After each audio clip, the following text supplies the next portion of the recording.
Well, it's Thursday.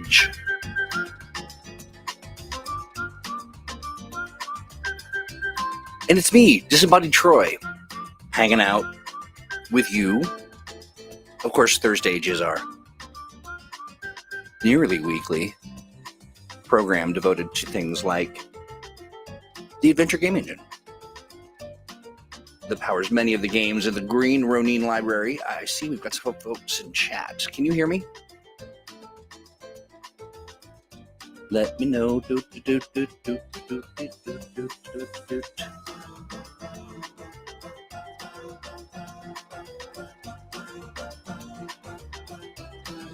Nice. You can hear me. Well, you said, look at that. It's a disembodied Troy.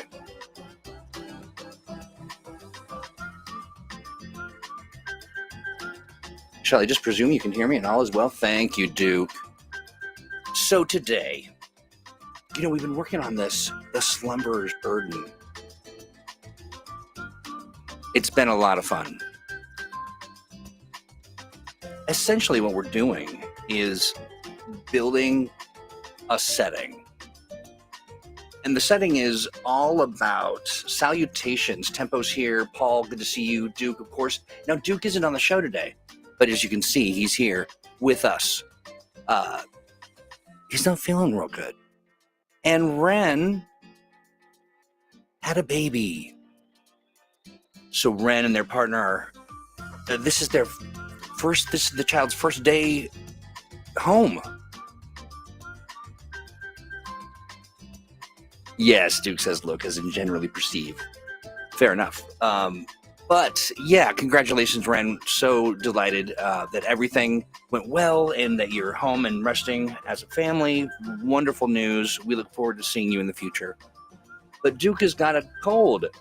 We were talking yesterday, and you said, I'm thinking, I want to be there for sure, but I have this sneaking suspicion that I'm feeling a little sick. Lo and behold,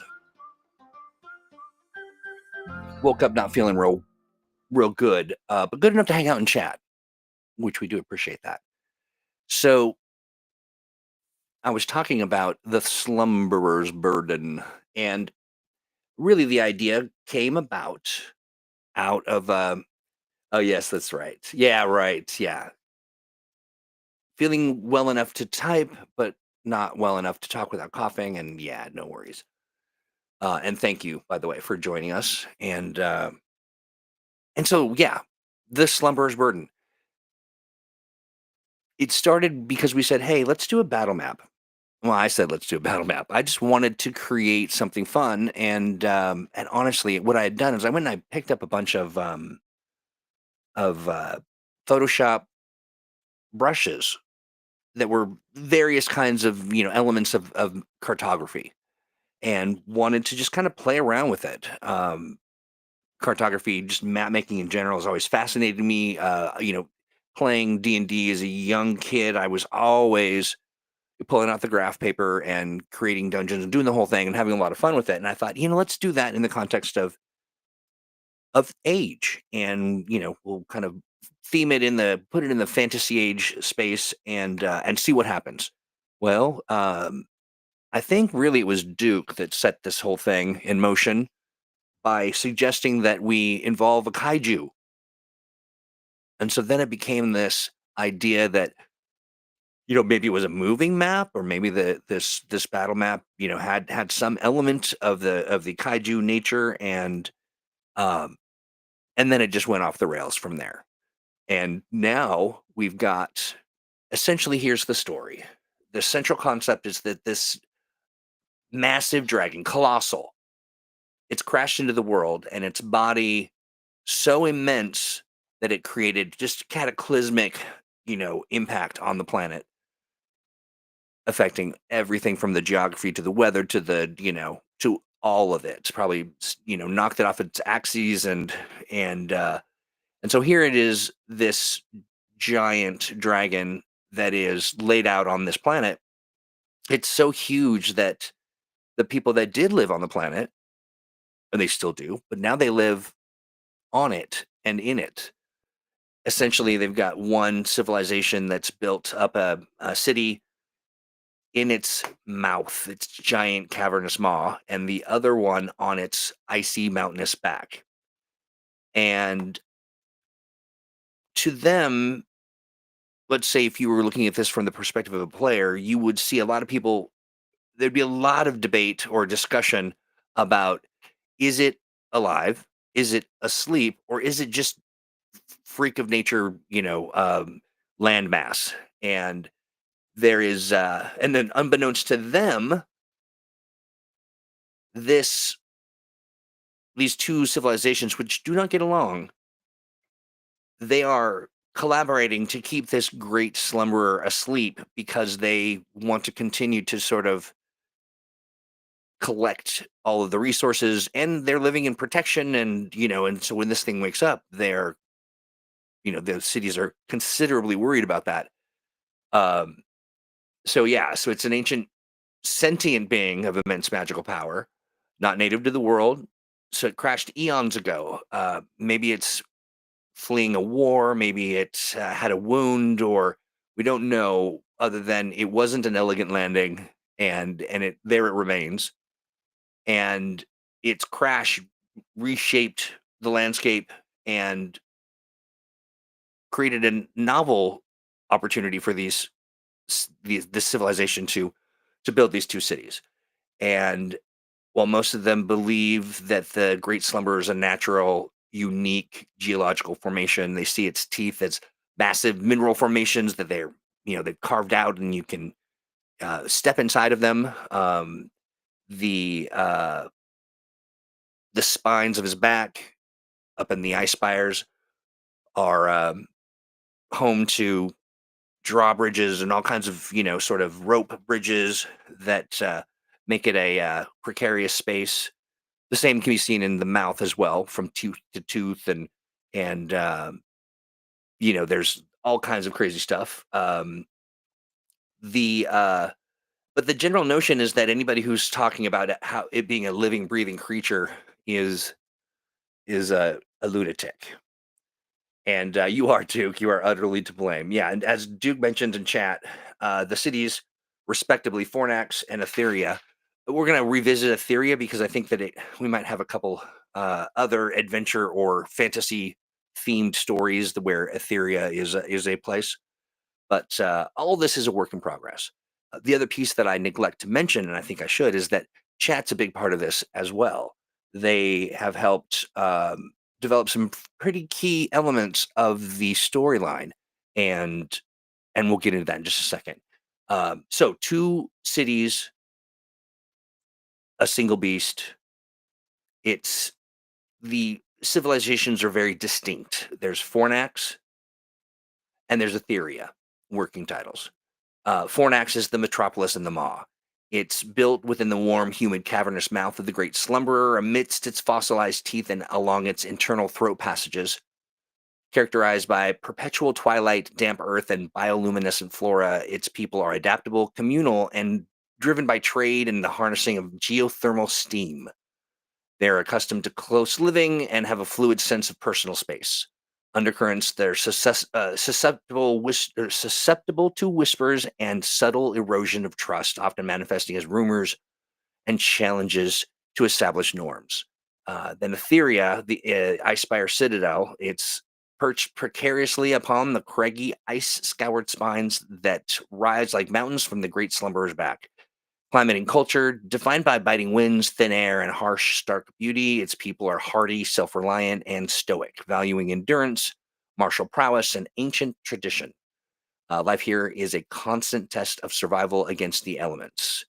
And they experience unsettling physical shifts like tremors and that kind of stuff. They're deeply suspicious and and not the most friendly bunch. And let's see here. Looking in chat, it just looks like a dragon. What about the great burping swamp gas? Yeah, the seasonal, the seasonal gassing. Okay, so this is where we get into the interesting stuff, and I'm going to actually pull the document up, and I've shared this, and I'll share it again with folks so they can kind take a look at it and provide some feedback and thoughts because we're going to have some homework and some things that we need to kind of figure out. And we'll do that together. But we have the Kabbalists. The Kabbalists, their primary goal is to maintain, they want the dragon to remain asleep. And they know that it's a living dragon, and they are part of what makes it through both, spreading the word and rumor and all of that. They keep people in tow by spreading rumors and um, what's the word I'm looking for? Spreading lies, and they just at all costs they want to make sure that the dragon remains asleep, and they are active in that endeavor. They see the Great Slumber as an invaluable, inexhaustible resource because of what it, they're basically living in its body. And we're talking about ores, flora, thermal energy. Uh, so its passive magical aura can be siphoned, and its sheer scale acts as a formidable natural defense against outside threats. So yeah, so the dragon crashed on this planet, destroyed what was there, and the people have then become the dragon has become the safe haven from the destruction it wrought when it landed. And so the Kabbalists are the architects of the prevailing myths and their carefully managed conflict between Fornax and Etheria. And this is an important element: is the cities are perpetually at war, not so much as a way of like they want to destroy each other, but as a way of keeping people from learning too much about what's going on and in this dragon. And so they have regular seasonal events, the Flame Festival in Fornax and the Frost Vigil in Etheria, during which thousands of unwitting citizens unknowingly channel their collective life force and belief into maintaining the complex magical wards that keep the dragon comatose. Their influence permeates the highest levels of both the city leadership and trade, subtly directing policy. And that's an important part too. There's not just like a group of people that are like we're the cabal. It is a secret organization that has people from across all of the disciplines that keep a city going, and they collude together to kind of maintain. Whoops, a little typo there. Their influence permeates to the highest levels of both cities, leadership and trade, subtly directing policy and manufacturing resource disputes and prophetic omens that keep the populations distracted and divided. And they create the wards. These are powerful magical constructs that are secretly powered by a subtle draining of the populace's vitality during the annual celebrations. This is a high cost operation requiring constant vigilance and continuous, unaware supply of life energy from the citizens. Creepy. Then there's the cultists, and these are the harbingers of the awakening. They're fanatical, prophecy driven people. And their motivation is they believe that the Great Slumber is a divine being, a religious entity to them, a prophesized world cleanser or a key to a new golden age. And they seek to awaken the dragon at all costs, believing its current state is an unnatural, blasphemous imprisonment. And they see the Cabal as blasphemers and exploiters, another secret, shadowy organization that is at odds with the status quo and trying to, wake people up. So they operate in the shadows. They actively seek to disrupt the Cabal's wards and perform counter rituals to stir the dragon. They spread dissent, paranoia, and fragmented truths among the populace, contributing heavily to the city's undercurrents of unease. And that's what they want. They want just a kind of a low key bad vibe to keep people, thinking about, the circumstances and worried about what's going on in their day to day. Let's see. They exploit existing conflicts in the city, turning resource disputes into real sabotage and whispering prophecies to the discontented. So they look and they find and they foment, and that's what they do. So, and again, they're part of their philosophy is this is a being, a divine being, and it needs to wake up, no matter the cost, and maybe even because of the cost of life as they know it. And let's see. Oh, yeah, we talked about this too. So they're employing a complex ritual that utilizes a massive pulsating drum designed to mimic the dragon's waking heartbeat, attempting to force its mind back to consciousness and break the Cabal's mental hold. This is a precarious, escalating effort with potentially catastrophic consequences for all involved. Lot at stake here. A whole lot at stake. Um, reading the chat. Let me move some windows around and the burpening. Yes, indeed. I know, Stan says you and your shadowy organizations. I will say, Stan, that the shadowy organizations were inspired by sumo, and if I can't find a real shadowy organization, why not make them up? And so, and that's true. I'm not even joking about that. I always give Stan the business. We do a weekly, not a weekly, I would say. It's whenever the Bashos start, and that, of course, being the sumo show, and we talk all about sumo. And I'm the learning guy, and Stan is the learned guy, and we talk about sumo and have a lot of laughs, and it's really fun.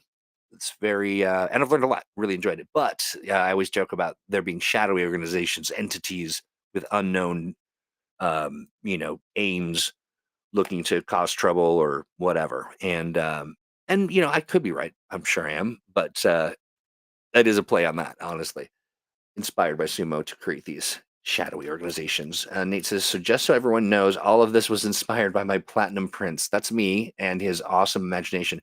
So it was inspired in part by it really just everybody gets a round of applause when it comes to sort of this creative endeavor, because each time we have an idea, like for instance the drum idea came out of conversations that Duke and Ren and I had, and there's certainly more. I'm saving sort of the juicy bits for last, but if folks were a part of the last discussion, they will know that our very own Paul Rua unmasked the great deception, which we will talk about here in just a moment.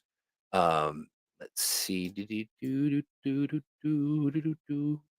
The tale of two cities and two conspiracies, and really three, right, Tempo? There are really three conspiracies. Well, now I guess there's two conspiracies and then one truth. Uh, but the looming conflict. So, Fornax and Etheria, they have a sophisticated, generations-old piece of theater orchestrated by the Cabal, and the Cabal lives in both places. They're they're Kabbalists in Etheria and Fornax. So this generations old piece of theater orchestrated by the Cabal, it's designed to keep the citizens focused on the manufactured rivalry, classic story, old as time. The wars keep people from, or the pending dangers keep people from knowing the truth. And let's see here. Yeah, ancient fabricated grudges, diverting their attention from the true existential struggle. The victories are always hollow. The battles rarely truly lethal. Many times, when we're talking about this, many times the battles are actually just retelling of, accidents or things that have happened. Some tectonic shifts. The dragon moves a little bit, and there creates some kind of an incident, a dangerous incident for people. And then they kind of chalk that up to the enemy, and look what they've done, and they're sabotaging our steam pipes, and cutting our bridges and doing all that kind of stuff. Um, so, however, the cultists actively seek to destabilize this delicate balance by intensifying the general unease and pushing their awakening rituals. They risk turning the Cabal's controlled stage play into a real devastating war between the cities, which could critically weaken the wards and inadvertently or intentionally, honestly, they want that, awaken the great slumberer. The adventurers, which would be at some point, the whole idea here is that this becomes a world that people can play in and discover all of these sort of elements. Um, there is an idea that they get caught in the escalating tensions. They could be on a mission. They could be, there's a lot of different reasons for them to be there, but all of these threads, all of these kind of machinations provide just a really rich landscape for people to come in and try to fix a problem, or be hired to do a job, figure some stuff out. So the ultimate truth in all of this is that the great slumberer is not unaware of what's going on. And while the citizens of each city and the um, sort of manipulations of both the cabal and the um, cultists. They all feel that they are agents of their own passions and they are fighting the good fight, but they're actually really being manipulated by the dragon itself because having slumbered for so long, the dragon needs when it comes out of its hibernation, it requires food. It requires sustenance, and when that happens in this space, they call this beast, this being, this monster, this very smart, almost you know, cosmically smart and terrifying. It's calling these humans to it, or these, the citizens, and basically farming them. So when it wakes up, it can eat and have the resources it needs to I guess fly to wherever it came from. A really fun twist that was just hilarious to see the wheels turning in chat, and we kept having these creative conversations, and Paul Rudd just absolutely verbatim, like he read it out of the write up, said, well, what if the dragon was really not, like, maybe it was doing all the stuff and it's calling them to him, probably genderless is better. And that was the big twist. The thing about when you're developing TTRPGs, my at least my thought is you can't keep that kind of a secret from the GM, right? And so you've got to prepare the materials in such a way. And this leads me to my question for the day, as a matter of fact. But I do want to let me finish this, and then we'll get into the other question. Um, and so so yeah, so with the Cabal's delusions and the wardens believing that they're doing all of this of their own free will. They're actually just a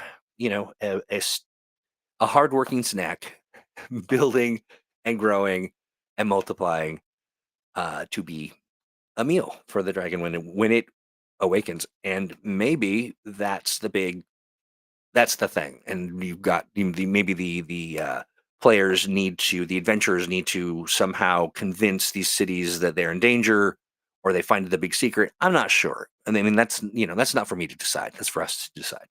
But looking at my favorite part of this is the shepherds, and I believe this came from Tempo, and I think that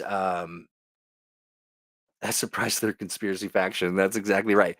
The shepherds are an extension of the dragon. They are a cute humanoid dragonoid thing, and they are just always there.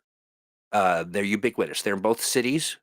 They are helpers. They often pop up when they're or when they're at a moment when they're most needed. They seem almost attuned psychically to the travails and problems that people in these cities have, and also their shepherds is really the best kind of way to describe them, because they're an extension of the dragon. And I thought of this, like, really what they're acting at, these little dragon-like, cute, unassuming, helpful, desirable to be around, because they're just so helpful. They don't speak, they do, and they always do for the citizens of both cities. And I'm also kind of toying with the idea that they're also really good with the children. They are essentially drones of the dragon, and they act to prevent these cities from destroying themselves and the people themselves individually. They're really just an extension of the dragon's uh, overall drive and mission, which is, farm people, farm these create bustling cities so that they can be eaten. And I'm imagining the dragons, also just preparing both just the physical sort of deliciousness of the people, but there's probably some mental and magical sort of stuff going on as well. And we'll leave that for future discussions for us to kind of unpack together. Um, But yeah, so the shepherds of the maw and the spine are they share one particular unsettling behavior. At random intervals, all the creatures in a given area will suddenly stop what they're doing and fall motionless, and they'll have that like 10,000 yard stare, looking at nothing, and they are just kind of in this collective trance for seconds or minutes at a time. And this happens all the time. I mean, not super frequently, but enough that it's just become a known quantity for these little weirdos to do this. And that what that moment is the uploading and downloading of information from them to the great slumberer, especially when there's something important going on. And maybe that thing can be a precursor to big news or something happening, or early warning system of some kind. Maybe but that's again something for us to kind of unpack together. And when the trance breaks, they instantly snap back to their duties, carrying on as if nothing happened. The cities have various folk explanations for it, but no one knows the truth, and they are the dragon's living probes sent to tend the flock. Creepy. Um, yes, we did talk about this. We did talk about the eerie hum. They have that kind of unsettling hum. Let's see here. Look at the snacks toiling for us. Yeah, exactly. Nate says, I was really hoping that it wouldn't just be one book, but a series of modules that would have come out that the people, yeah, that could be a thing, Nate. And I think what we can do is as we continue to build this together, we can kind of look at this and say, okay, maybe it is a series that opens and all we do know about it is the forever war and all of the struggles and issues and things that come up from the machinations of the cults and the cabal, and there could be a series of adventure modules that kind of introduce the story in this space that is well defined, and then sort of end with the big reveal as the kind of final, or I don't know about final, who knows, but can be sort of revealed later in the development. Um, of course, and with the millions of people watching and listening to this program, the secret's already out. But in reality, people they can pick this up, and by and large, the GM can have some fun laying out the story as they wish. Now, this is a really interesting question that I have. I mean, Nate, you bring up sort of something that's at the core of what I'm trying to discover here. And one of the things is this: do we want to bake in the story, or do we want to have a kind of GM's choice to pick a thread or a track that maybe it is just the cabal against the cult? Um, Maybe it's not a story on rails, but rather kind of a choose your own path that you can pick an ending, or pick however you want to kind of get into that because of the various threads that we've left, like political turmoil. You've got to find the the dangerous, cultists that have a plan to disrupt a very important something. And the our heroes have been hired to do the job. There can be sort of spy versus spy stuff happening between the cities that the adventurers can get tangled up in. um, so yeah, so I'm wondering from your perspective, folks, is what do you think that we should do? I like this. So the shepherds perform a Russian reversal on everyone else. You harvest the dragon, now we'll harvest you. Yeah, it was just a clever conceit that decided that kind of just came out of wanting to add some theatricality to all of this. But one of the challenges is, when you're developing stuff like this, and the idea you're developing it for other people. And if this were just my story, and I was just gonna, I could hold back and sort of say, and then surprise, the dragon eats you. But we're developing this for other people to engage with. So let's see. Paul says, I'm thinking it's not arranged like a timeline.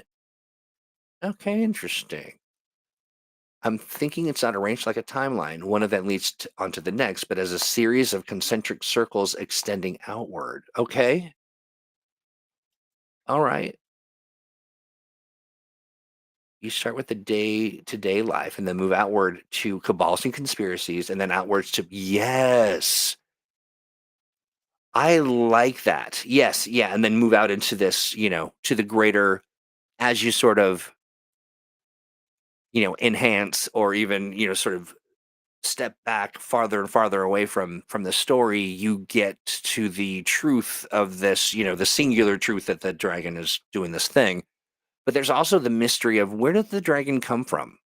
Why is it here? And is it, the idea we've discussed, it kind of, the dragon was going into some pretty cosmically horror driven directions, like there was the idea that it was just traveling through space, and these people lived on it as it was flying from one place to the other. I think at one point we had an idea that the dragon was an incubator protecting the lives of the people that lived within it, and that was his purpose. And somehow it was, shuttling the genetic material of life from one place to the next, and in some kind of cosmic, nanny job.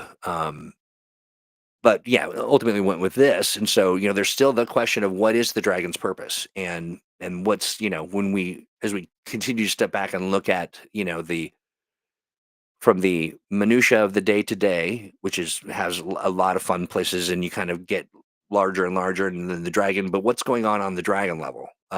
Why did it land on this planet? Was it wounded? Was it, leaves a lot of really interesting opportunities there to see exactly what, why has this happened?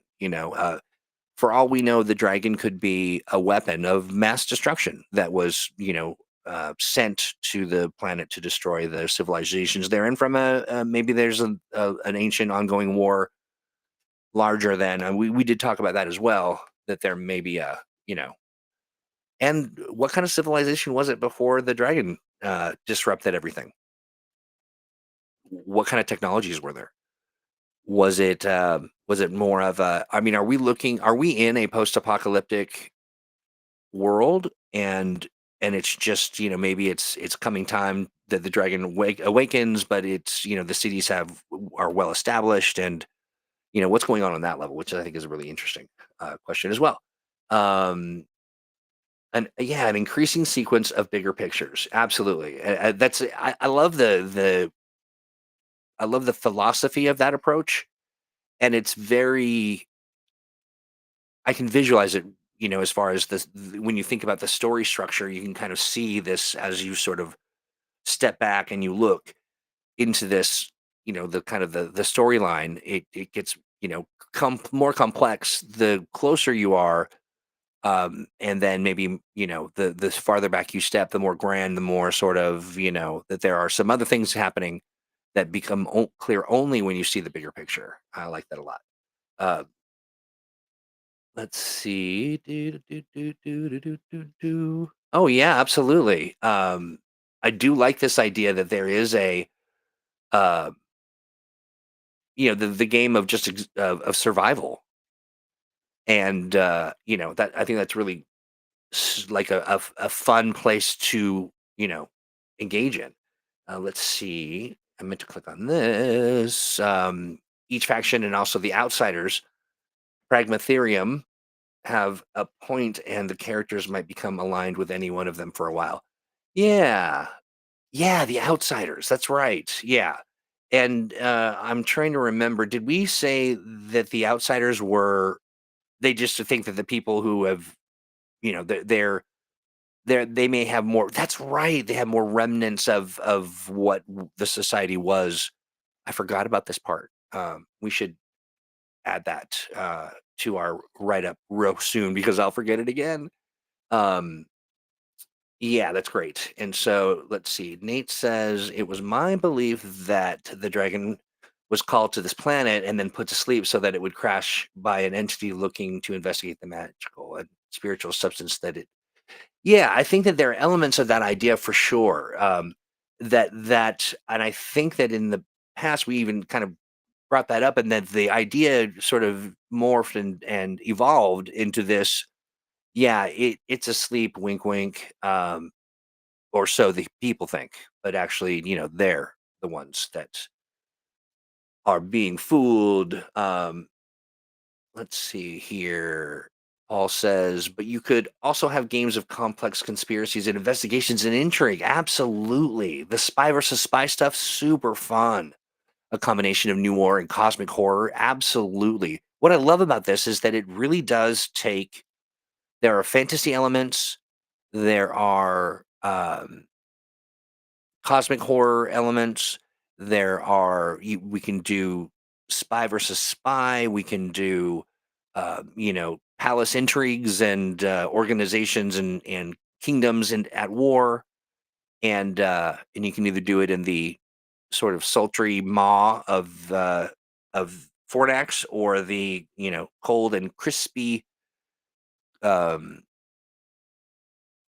spires of Etheria. I think that so we've got a pretty vibrant and a sense making to a degree. I buy that. That's I think that there can be this sort of notion that the people that live in these cities are deluded or weird or huffing too much dragon farts to believe that it's anything else, anything but a sleeping dragon. You got to be nuts. The reality is they are a little nut. They're not themselves. The dragon is really influencing them to not think about it too much. That's a silly argument, a silly debate that takes away from the pleasures and important tasks of the day. Um, yes, yeah, I like this too. Let's see here. Yes, some of them were immune to the dragon's whispers and influence. So they just see it as like, these weirdos, what are they doing? And that can also be a little bit of the driving motivation for the cultists, is that the cultists, believe that a great disservice, a great harm is happening here, and they, and maybe this sort of these people born of with an immunity, or I guess maybe their skulls are thick, and so the dragon can't get in there, something, but we need to definitely write that down. So what what it's kind of turning into is more of an open palette. Yeah, yeah. Choose your color scheme and then whatever pinstripe you want. Yeah, so the idea, I think, is more so it is a stage for sure, and it's to set up these vignettes of conflict and problem solving that then our illustrious adventurers, they're here to undo and to unmask and to save and to thwart. And so it is a kind of palette, but the notion, this is really what I want to get to. This is the meat of the matter. So let's think less about, my thought is that we think less about what the final product would look like in terms of being shaped like four different books, and let's find the sweet spot that says, okay, this seems, we have built to the edge of the idea that we are creating of this world, and we can stop there. Like this is largely realized, this particular element of the story, for instance, as we've done, and there's been no sort of methodology here, but we started with the idea, we've developed it, and as we've gone through this, there's been an organic moment where we kind of say, okay, yeah, that feels right.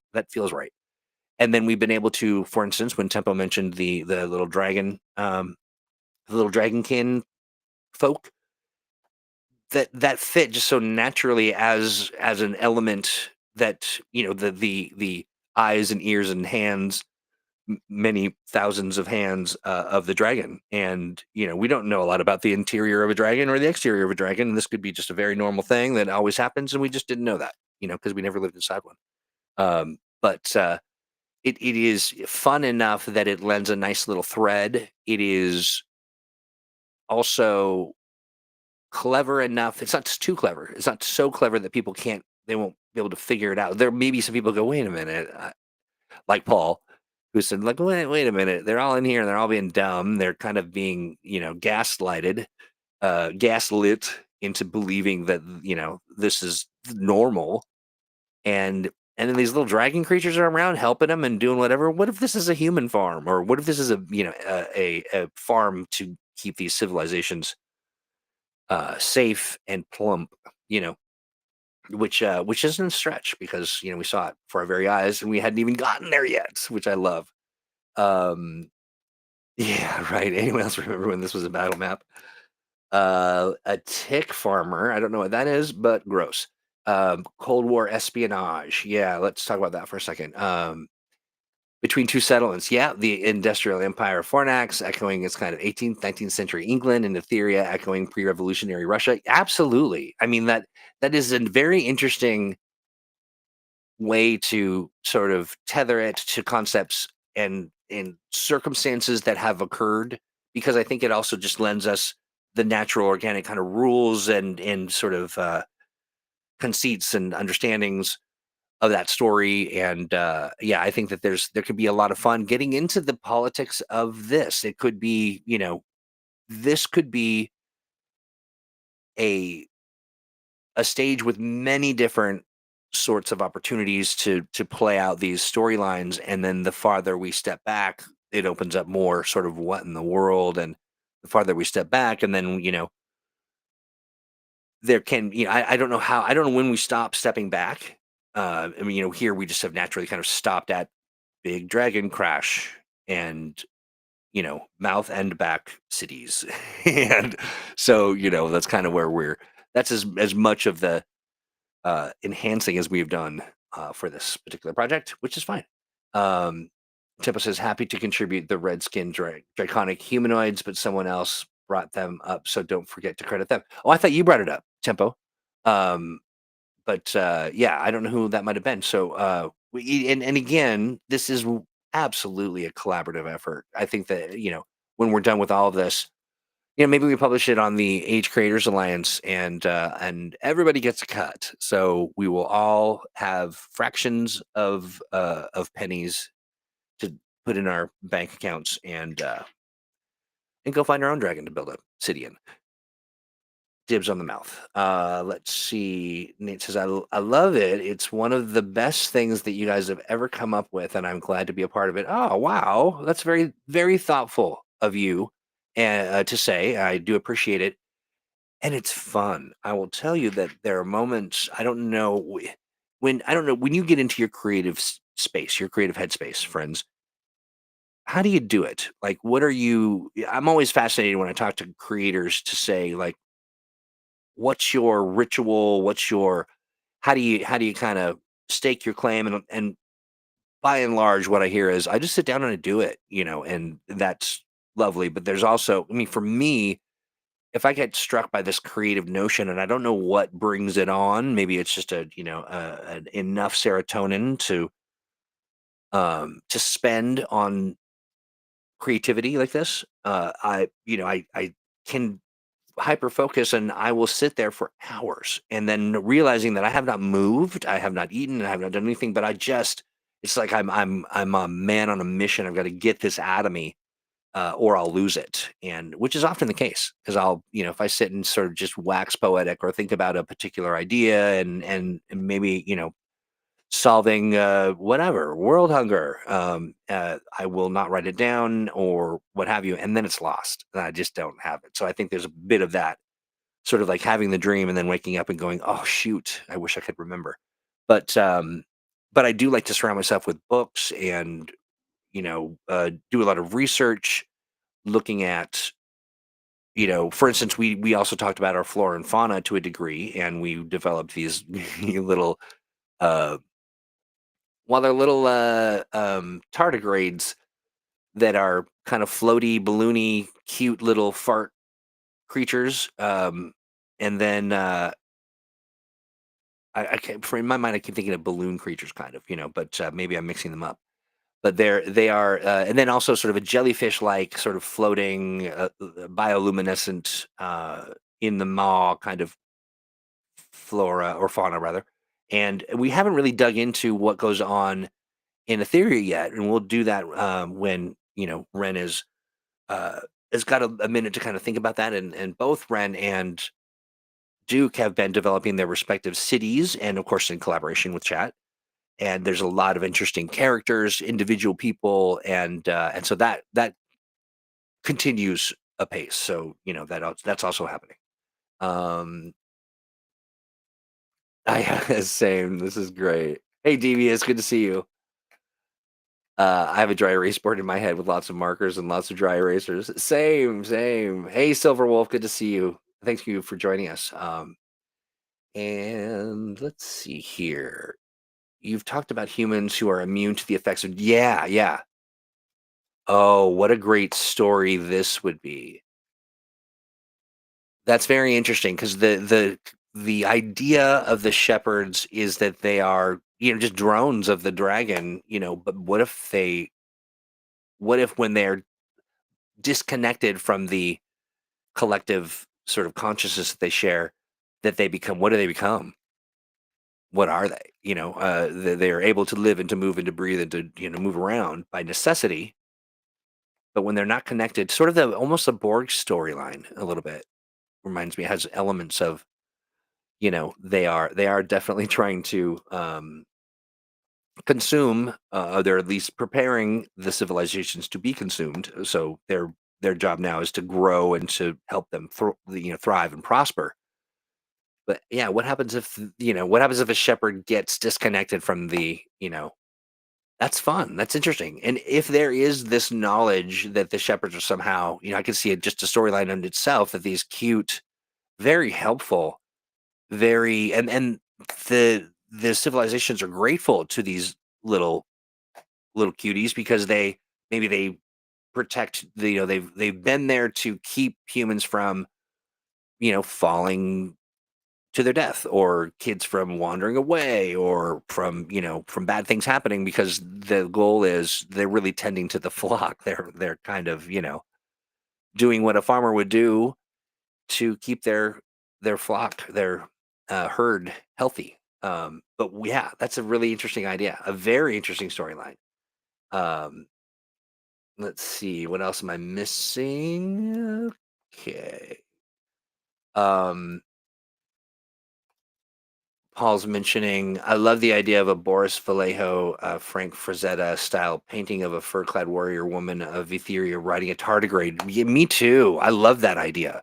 Absolutely. I see that 100%. And that's the other thing, too, that we can do a little more of, is sort of paint some mental pictures. The idea that, when you think about a city built in the dragon's mouth, and there are teeth that are hanging down and teeth that are pointing up, and like kind of like stalagmites, stalactites, and the city has been carved out of those teeth, and they're big enough that there are sort of these rope bridges back and forth and pulley systems that bring people up and down, and that you've got the elites and the wealthy, as it were, in the upper um, you know sort of fangs of the dragon, and underneath, at the lower end, you've got, it could be sort of just all these shops, and dragon's teeth don't appear to come in very straight, and so they're kind of all over the place. Maybe there's a crystalline element to this. I know that we've talked about in the maw that there is a sort of bioluminescence that kind of faintly lights the way, not enough like just like daylight, but enough that it's not really dark. It's sort of this, maybe I kind of see it like a blue green kind of a color at the edges of the mouth and teeth and all kinds of stuff, and that being some kind of bacteria or whatever, lichen, if you will. But let's see. Yes, Hugh, man, what brain fart typo on my part. um Hugh is great. Let's see, the shepherd disconnects from that story, the idea that there is, what happens when the shepherd is disconnected from the hive, and now is an individual, an entity of its own. What does it want? What does it think about? Was it angry? Is it, does it, is it just a brainless sort of, kind of confused, kind of creature working with no brain and or something more. That's a pretty rich vein to mine for excellent story. Imagine what if there was a that these things when they wake up or they step out of the collective, the influence of the collective, that they are very smart, very wise, because they kind of know all the things that the dragon knows, but now they're an individual entity. They could have lots of different thoughts about what's going on.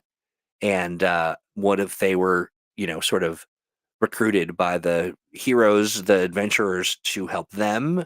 Or maybe the heroes and adventurers are following, one of these disconnected um, shepherds that is its goal is to free all the shepherds, something like that. Could be a lot of fun. Oh, I think you're right. This, that could very much be a disconnected shepherd, could be the leader of that group of people that, are immune because it's so smart and because it's been, basically steeped in magic and all of this stuff. But the question is, does the dragon subjugate them or create them? Because you can still go with they disconnect and suddenly they know who they are. They have self-awareness. But how are they created? I think that's what. Oops, I dropped my bag of dice. That's exactly right. That's exactly right. This is very much the Borg. It is 100%.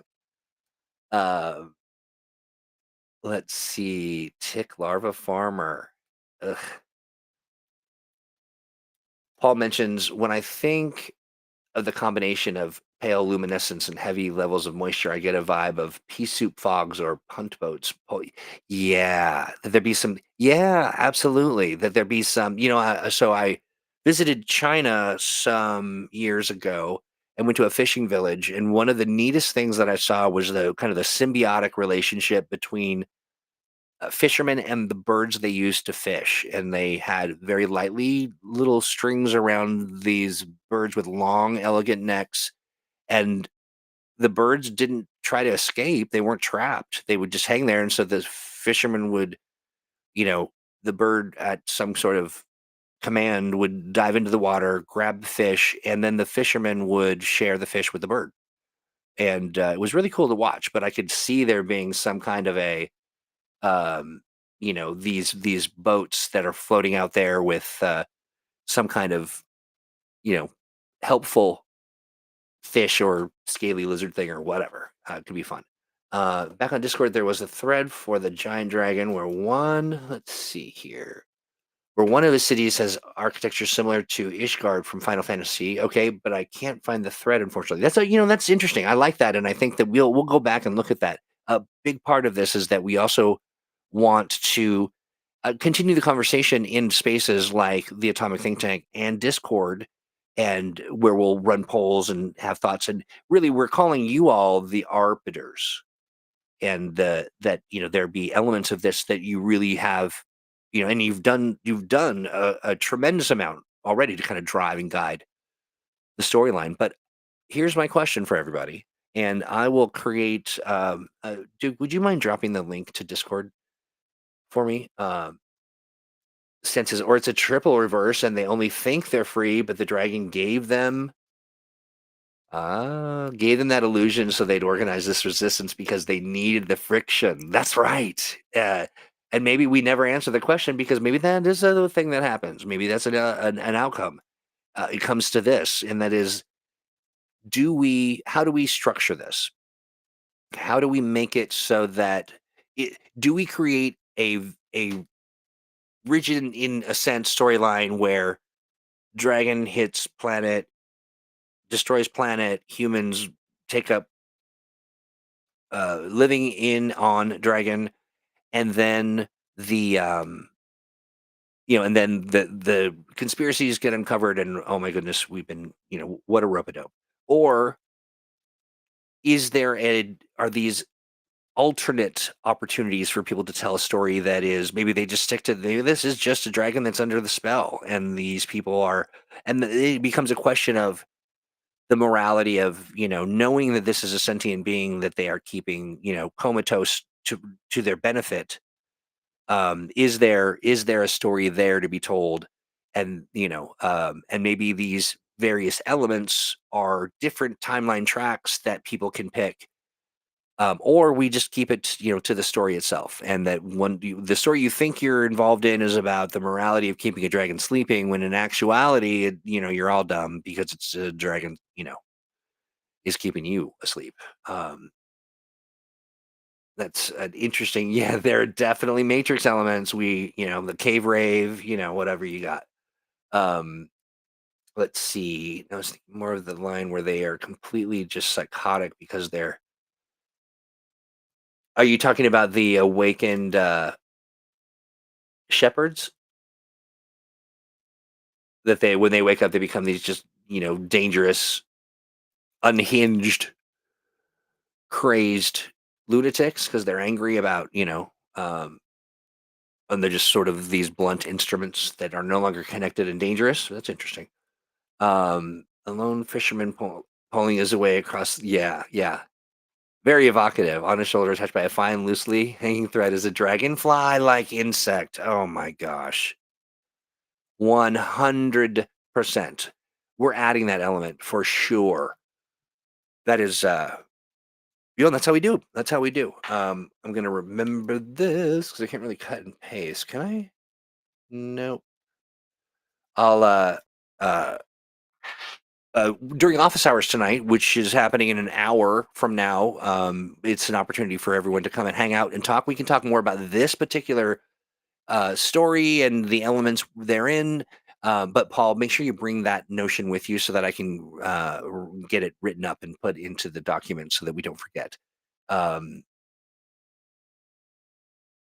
and I think this is true.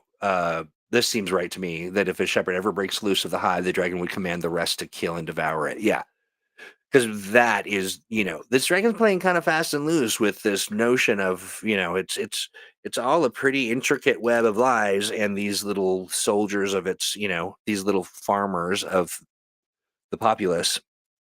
But also a really great space fraught with opportunity for players to unmask and discover and all that good stuff. So yes, the question for you, and I'm going to put up a poll in Discord, and maybe we'll do one on here on YouTube, is: are we looking at one storyline, a story arc with all of these elements, or are we looking at different paths that a GM can choose to take, different stories they can tell with varying, endings, and that does it really does change the mechanics of delivering the story, will change how we tell it, how we architect it for the telling.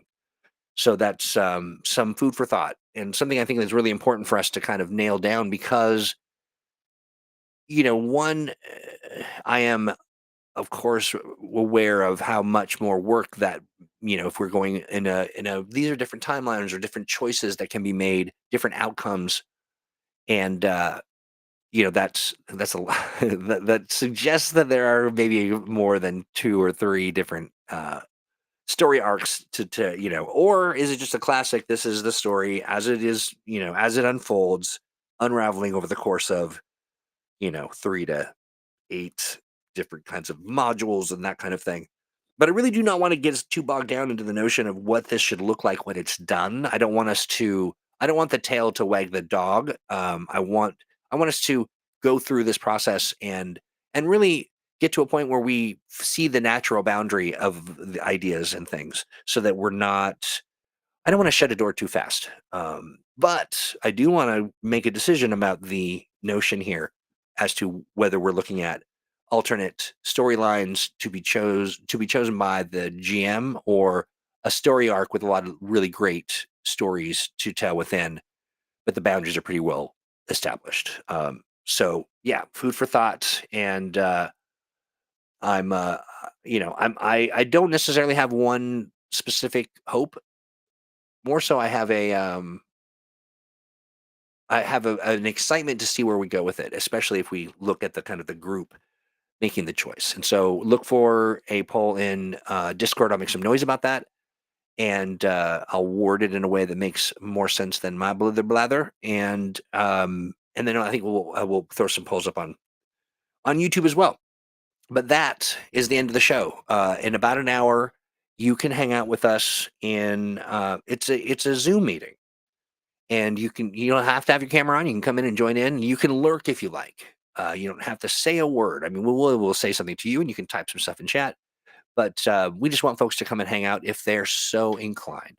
And the conversation, if it ranges the gamut, it runs it can be a lot of things, and it's interesting because when I think about the past conversations that we've had as a group, I always leave the conversations feeling oddly therapized. You know what I mean? Like not not like everybody's trying to do therapy work on you, but it's stories of our past. It's talking about our favorite games and elements and why, and the nature of being human and the struggles, and also just opportunity just to be heard and to hang out. It's really, I don't know what to call it yet. It's office hours as we're calling it now, but that doesn't really do a good job describing how much fun it is and how interesting it is.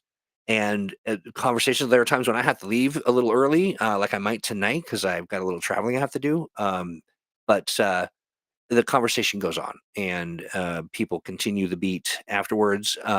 Or we just all go, okay, yeah, great talk. And then, go on our merry way. But the way is made merrier for for the engagement in it. I will say that. So yeah, that is that. We are at the end of the program. You get to weigh in on some stuff. Look for those polls; they're coming, and I'll probably put them together during office hours. Get tanked with Troy. That's right, and the tank, which is the Atomic Think Tank, which you can find at atomicthinktank.com. It is our community hub. It's a place to get together and connect with people who are wanting to run games, make games. Mutants Masterminds has got a vibrant community of people. Our age-related games, lots of fun stuff in homebrew, lots of fun stuff related to your favorite title. You will find it in the tank, and you can get there by going to atomicthinktank.com. Oh, by the way, it's free. All of that stuff that I just described, all free and all for you to enjoy at your leisure.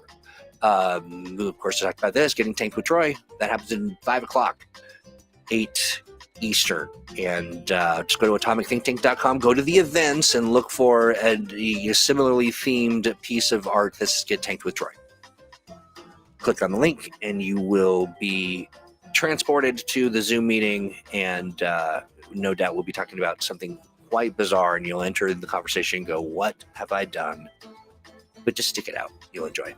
Yep, join the grad. We've got that as well. Duke has been just a real peach and dropped the link to Discord.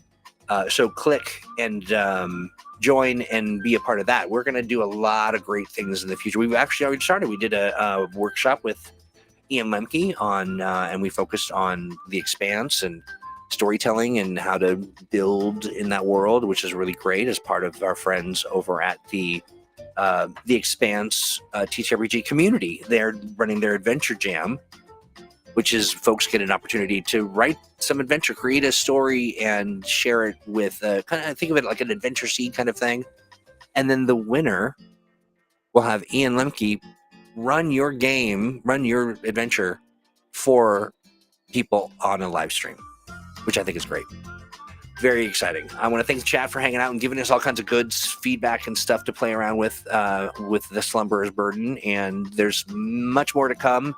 And I'm excited about it. And I think that, I'm going to connect with Ren and Duke, and we're going to talk about sort of the timing of this. And I think that, while we may not do clearly every Thursday can't be about the Slumberer's Burden, as much as I would love that, we've got other things going on in the world of the Adventure Game Engine.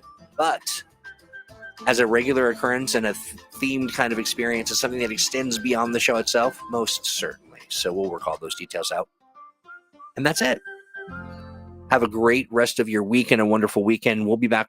Mutants Masterminds Monday happens, 3 p.m. Pacific, and it's where we get to sit down and talk about Mutants Masterminds, the world's only superhero TTRPG.